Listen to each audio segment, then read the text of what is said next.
स्वामी जी देखिए, अब तक चेहरा और माथा छूकर घर पर लोग बुखार का पता लगा लिया करते थे। माथा, पेशानी अगर तेज गर्म है, बुखार है, वरना नहीं है। लेकिन अब चीन की एक स्टडी ये बता रही है स्वामी जी कि आंख और गाल, नाक किसी मेडिकल इक्विपमेंट की तरह बीमारियों का सिग्नल देते हैं, लोगों की बायोलॉजिकल एज बताते हैं। जैसे हाई बीपी के मरीजों के गाल जो है वो आंखों के पास वाला जो एरिया है वो ज्यादा गर्म रहता है, या फिर पाचन की प्रॉब्लम जिनमें है उनमें सिर्फ आंख के पास का जो आंख के आसपास का इलाका है वो काफी हीटेड गर्म रहता है। तो स्वामी जी, हर कोई तो छूकर ये अंदाजा नहीं लगा सकता कि चेहरे के आसपास की जो गर्माहट है वो कैसी है, ठंडा है, गर्म है, और उससे क्या अंदाजा लगाया जाए। लेकिन स्वामी जी, वैसे ये इसकी सच्चाई क्या है? चेहरे पर बीमारी के लक्षण क्या वाकई नजर आते हैं? और अगर आम इंसान इसको समझना चाहे तो थोड़ा सा आप उसे आसान कर दीजिए। सच में ये हमारे आयुर्वेद की परंपरा में भी बहुत पहले से था, और चाइना और भारत से लेकर के पूरे एशिया में इस तरह की परंपराएं थी। और उन्हीं परंपराओं को तो हम रोज़ यहाँ दिखाते, बताते। अभी भी जैसे किडनी के लिए पीठ के पीछे ठंडा और गर्म सेक करते हैं, हॉट एंड कोल्ड प्रेस। ऊपर की तरफ से पेट पर मिट्टी की पट्टी रखते हो, लीवर के लिए, किडनी के लिए।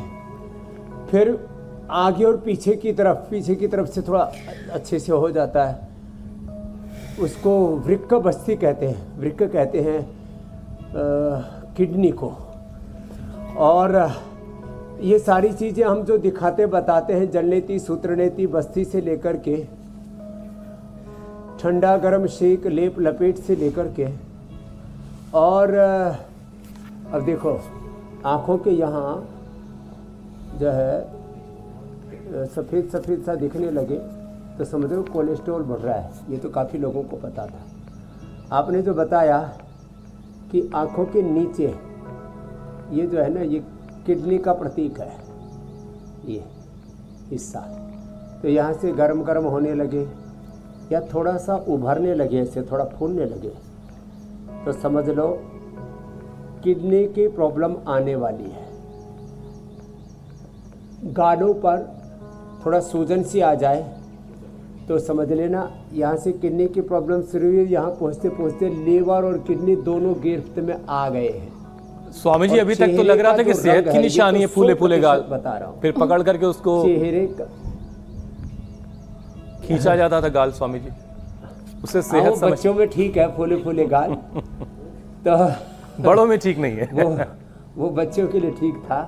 अभी बड़ों के जो फूल रहे ना गलूरे, वो गड़बड़ है। और सुनो, मटमैला सा चेहरा का जो हुलिया है वो मटमैला सा हो जाता है। ज़्यादातर लोगों के क्रेटिनिन बढ़ने के साथ उनका हीमोग्लोबिन कम हो जाता है। हीमोग्लोबिन पहुंच जाता है 4, 5, 6 तक। इसलिए उनको हम जब शुगर नहीं होता है तो अनार, गाजर, चुकंदर का जूस पिलाते हैं। शुगर होता है तो अनार, गाजर, चुकंदर खिलाते हैं। 1-1 पीस मुनक्का, अंजीर, खजूर का खिलाते हैं, 1-1 पीस। और व्हीट ग्रास एलोवेरा भी अनार, गाजर, चुकंदर के साथ व्हीट ग्रास एलोवेरा का जूस भी पिला देते हैं। ये गोखरू, पुनर्नवा, ये तो हमने बताया ही आपको। और नीम और पीपल के पत्तों का रस, तो ये बड़ा ज़बरदस्त है। और लौकी की सब्जी और जौ का दलिया और जौ का आटा, बस इतने ही प्रयोग में लाते हैं। तो खैर ये उपचार भी बता दिया। और लक्षण जो आपने बताए, ये पूरी दुनिया में सच में 99% बीमारियों का ऐसे ही पता लग जाता है। अब देखो किडनी के लिए ये भुजंगासन और शलभासन भी बहुत अच्छा है। मंडूकासन, पवन मुक्तासन तो आगे करवाएंगे ही, किडनी के 10 अभ्यास आगे बताएंगे। मन में बहुत बेचैनी होती है, सिर थोड़ा चकराने लगता है, छोटी छोटी बातों पर या बिना बात के गुस्सा आता है, तो ये लक्षण है ना बीपी का। जब बार बार यूरिनेशन होता है, थोड़ा कमजोरी लगने लगती है। जैसे अयान है बच्चा, अब इसको थोड़ा एंटीबायोटिक दिया, पिता ने खांसी होती थी बचपन में, अब इसको टाइप 1 डायबिटीज़ हो गई थी। अब इसने इंसुलिन से मुक्ति पा ली अयान ने तो। लेकिन बार बार यूरिनेशन हो, वेट रिडक्शन होने लगे, बहुत ज़्यादा भूख लगने लगे, तो समझ लो ये शुगर का लक्षण है। जब अचानक वेट घटने लगे, बढ़ने लगे, तो ये थायराइड का लक्षण है। कई बार थायराइड नॉर्मल आता है। आपका माता थायराइड नॉर्मल आ रहा है कि बढ़ा हुआ आ रहा है? डायबिटीज तो गायब हो गई, बिना ही थायराइड के देखो मोटी हो गई। क्या नाम है? सुचिता। पूर्ण सुचिता में ढल गई अब तो शुगर भी नॉर्मल आ गई, वेट भी प्राणायाम करके और थेरेपी करके कम कर लिया है। लेकिन कई बार बिना ही थायराइड के, इसलिए मैं कह रहा था यहाँ दबाओ ना, ये पक्का लक्षण है। देखो ये इसमें दुखे तो समझ लेना, चाहे T3 T4 TSH मशीन में नॉर्मल आ रहा है तो भी आपका थायराइड, पैराथायराइड और पीट्यूटरी ग्लैंड का फंक्शन गड़बड़ा गया है। तो अब किडनी के लिए चलिए स्वामी जी, ये सारे लक्षण तो आपने बता दिए, और इसके साथ एक डिस्क्लेमर मैं जोड़ देता हूँ 10-10 मिनट का कि इन लक्षणों को पहचान करके खुद बहुत डॉक्टर नहीं बनना है, बड़ा वैद्य नहीं बनना है। इसका मतलब ये हुआ कि इन लक्षणों को जानने के बाद फौरन अपने डॉक्टर से, वैद्य से संपर्क करना है, स्वामी जी से मुलाकात करनी है, उसके बाद अपना इलाज करना है। लेकिन अभ्यास रोज करना है, योगाभ्यास रोज करना है। स्वामी जी, अगला विषय की तरफ बढ़ते हैं अब। मॉनसून का स्वामी जी, ये मौसम सुहाना तो है, लेकिन किडनी के मरीजों की जान पर आफत बनाती है इस मौसम में, खासतौर से क्योंकि सीजनल बीमारियां जैसे डेंगू है, मलेरिया है, टाइफाइड है, हेपेटाइटिस है, इनके साइड इफेक्ट्स से किडनी पर असर पड़ता है, सूजन और इन्फेक्शन का खतरा पैदा हो जाता है। तो ऐसे में जो सीजनल प्रॉब्लम्स हैं उनका असर किडनी तक ना पहुंचे, किडनी को फिर कैसे बचाएं?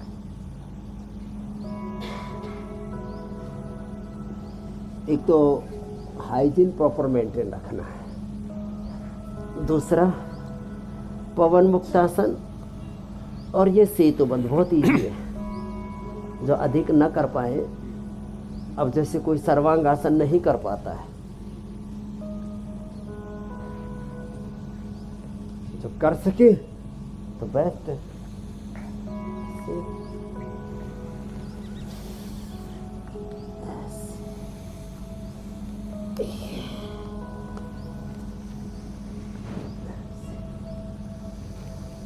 और ऐसे ये पवन मुक्तासन और मंडूकासन, 2 आसन भी कर लिए ना, तो आप अपनी किडनी को 100% प्रोटेक्ट कर सकते हो, नॉट 99%। और इसको भी जब मूल बंद, उड्डयन बंद के साथ या कपालभाति के साथ करते हैं ना, तो अतिशय लाभ होता है। अब छोटी छोटी बातों की सावधानी क्या रखनी है? जिनको भी शरीर में कहीं पर भी सूजन है उनको खट्टी चीज़ें नहीं खानी, ये अपथ्य है। विधि के साथ हमें निषेध का भी ख्याल रखना, क्या नहीं करना। अब जैसे जिनको भी किडनी की प्रॉब्लम है, थोड़े दिन तक डेयरी प्रोडक्ट्स और ज़्यादा प्रोटीन का सेवन ना करें, किडनी पर प्रेशर पड़ता है। ज़्यादा खट्टी चीज़ें ना खाएं, जब अंदर इन्फ्लेमेशन, सूजन पहले ही बढ़ा हुआ है, तो इसका ध्यान रखना है। और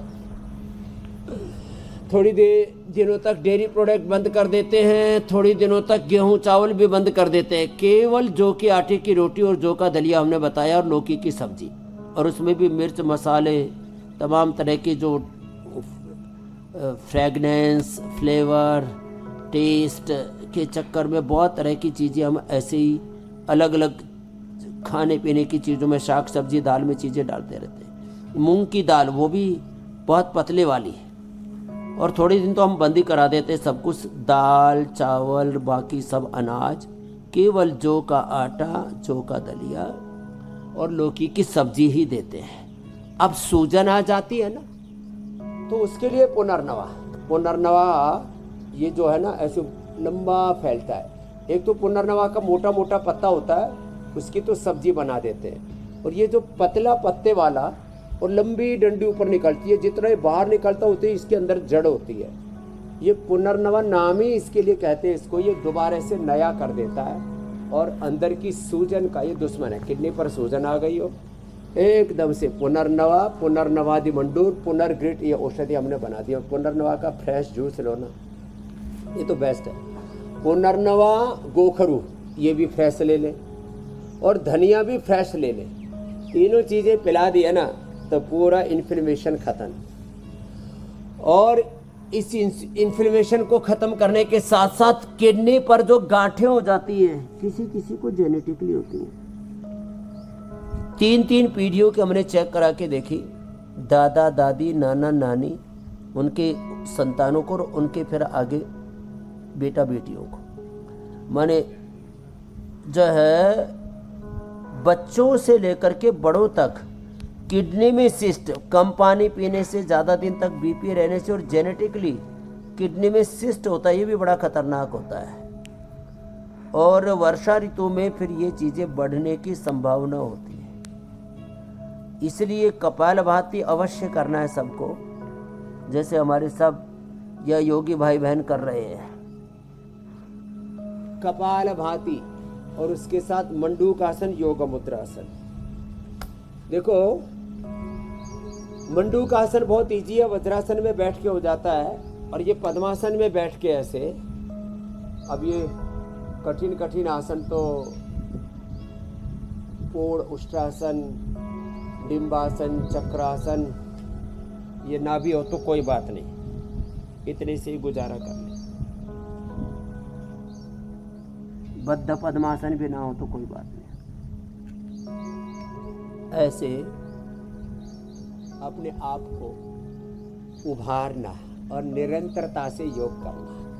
तो रोज हमको बताना पड़ता है, अलग अलग बीमारियों के बारे में इतने रोग फैले हैं।